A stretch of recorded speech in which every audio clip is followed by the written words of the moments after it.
Project Blue Book, what did the U.S. conclude about UFOs?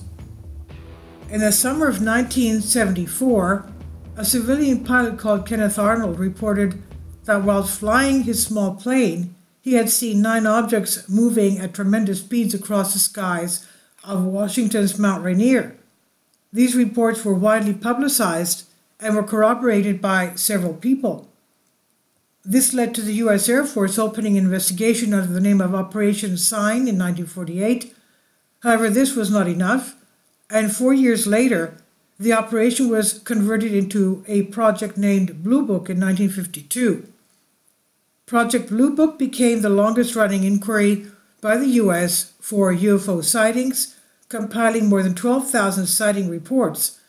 It lasted 17 years from 1952 to 1969. Early sights of UFOs. Despite there being many reports of UFOs, supernatural phenomena, angels, phantoms, and spirits for many centuries, it was only really after World War II that the advance in rocket science that marked an interest and obsession with space. Initially, visitors to another planet were aptly named unidentified flying objects, UFOs. The first report of a UFO sighting happened in June 1947, when Kenneth Arnold reported seeing 9 objects that glowed bright blue and white in a V formation above Mount Rainier. He claimed that they were flying at speeds upward of 1,700 miles an hour. Interestingly, Kenneth Arnold said that the movement of these 9 objects was most comparable to a saucer being skipped across the water. It has been speculated that this is where the misconception of UFOs became flying saucers. When news of Arnold's story broke to the wider public, a rash of similar sightings were recorded across the United States. One such report was a highly controversial report that claimed a UFO had crashed next to the U.S. Army base in Roswell, New Mexico. The Army said that the object was actually the wreckage from a weather balloon, but those conspiracy-minded individuals would contest this for many years. The uptake in reports of UFO sightings all across the states in 1948 allowed the U.S. Air Force to begin their Operation Sign.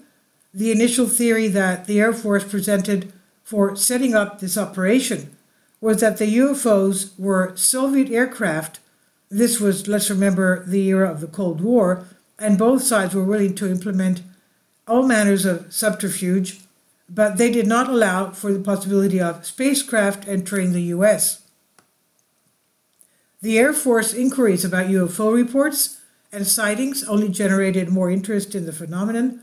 The peak of this interest occurred in 1951, when Project Blue Book was first presented as a serious option. It was based at the Wright-Patterson Air Force Base in Ohio. The project would go on to become the longest-running official inquiry run by the U.S. government into UFOs. This was because there was an alarming amount of UFO sightings, and the president at the time, Harry S. Truman, worried that there would be an outbreak of hysteria because of this issue. The Central Intelligence Agency, the CIA, assembled an expert panel of scientists to respond to these fears. This was headed by H.P. Robertson of the California Institute of Technology, Caltech, and named the Robertson Panel. The Robertson Panel met for 3 days, in which they interviewed military officers and Blue Book officials. Alongside this, they reviewed photos and films of the ancient UFOs. The panel concluded that there was no basis for the UFOs to be considered extraterrestrial, and that the UFOs, whatever they were, posed no threat to the security of the United States. The Robertson Panel concluded that 90% of the sightings that had been recorded could be attributed to meteorological or astronomical activity. It was not uncommon for them to discover man-made causes for these UFO sightings, such as balloons or searchlights. However, the fact that these findings were not declassified until 1979 created public suspicion that there was some sort of government conspiracy. And worse, many theorized that the government was attempting to cover any extraterrestrial sightings up. The Condon Report, in the 17 years that Project Blue Book operated, it compiled over 12,000 UFO sightings or related events. It would also conclude that 90% of the reports could be identified and classified as either astronomical, artificial, that is man-made, or atmospheric. However, there were still over 700 cases that could not be conclusively identified, as there was not enough information to create an accurate conclusion or present a known case. In 1966, the Air Force requested that another committee be formed to look into the details of 59 specific reports investigated by the Project Blue Book. This was to be headed by Dr. Edward Condon from the University of Colorado. In 1968, the committee was able to publish its scientific study of unidentified flying objects, quote-unquote, which became colloquially known as the Condon Report, and it concluded that the sightings recorded provided no evidence of unusual activity and suggested that the Air Force stopped investigations into UFO-related incidents. In response to the Condon Report, combined with the reduced number of reports of UFOs, Project Blue Book was brought to an end in 1969.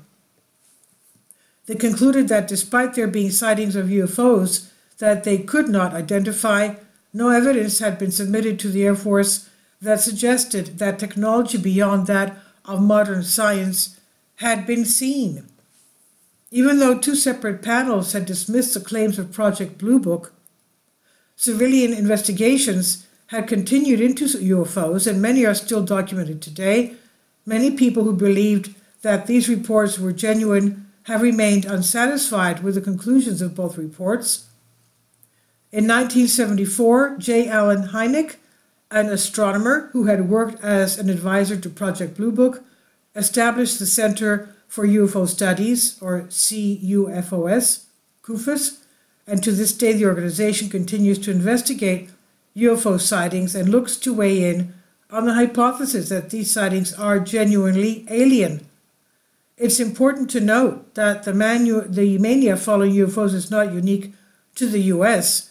Similar work has been done across Canada, Australia, Greece, Sweden, the UK. In 1979, the British House of Lords debated for 3 hours on the subject of UFOs, and a motion was defeated to release all information that the British government had on UFOs, allowing theories and fears to grow. And this is by Kurt Redman on Historic Mysteries. Please leave your comments, and thank you for your support. Kindly support my Patreon account. The daily posts are 5 videos daily, and they are totally different from what I have on my YouTube channel. Thank you so much for your support, and that you find all my content so interesting. You'll find the Patreon account details in the description box below.